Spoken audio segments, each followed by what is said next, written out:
যে কোনো মাঠে যে কোনো উইকেটে তামিম ইকবাল মুশফিকুর রহিমদের পারফরমেন্স করতে দেখলে মনটা ভরে যায়, দর্শকরা উপভোগ করেন।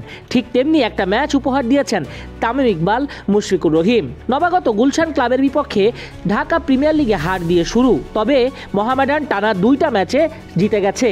3 নম্বর ম্যাচে ওরা জয় পেয়েছে, হারিয়েছে পার্টেক্স স্পোর্টিং ক্লাবকে।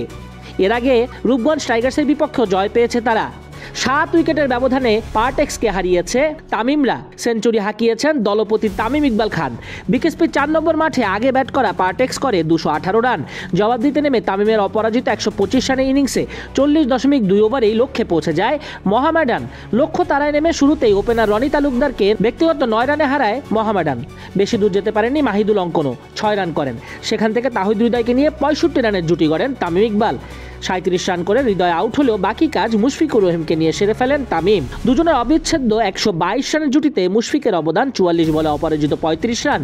তবে এক পাশে প্রতিপক্ষ বোলারদের পরীক্ষা নিয়ে তামিম খেললেন 112 বলে 11-4 5 ছক্কায় 125 রানের ইনিংস। আগে ব্যাট করতে নেমে পার্টেক্সের 2 ওপেনার জয়রাজ শেখ, রুবেল মিয়া 53 রান যোগ করেন। তবে দুজনই অল্প সময়ের ব্যবধানে আউট হলে বদলে যায় চিত্র। 90 রানেই হারায় 4 উইকেট। 4 নম্বরে নামা আহরার আমিন ও 6 নম্বরে নামা জাওয়াদ রোয়েনের ব্যাটে যা একটু লড়াই করে পার্টেক্স।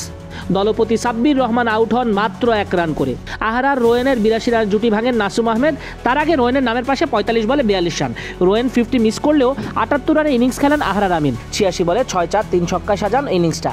46.3 ওভারে অল আউট হওয়ার আগে পার্টেক্স করতে পারে মোটে 218 রান। মোহামেডানের হয়ে সর্বোচ্চ 4 উইকেট নেন তাইজুল ইসলাম, 3টি করে উইকেট শিকার করেন নাসুম। 2 উইকেট নিয়েছেন মোহাম্মদ সাইফুদ্দিন।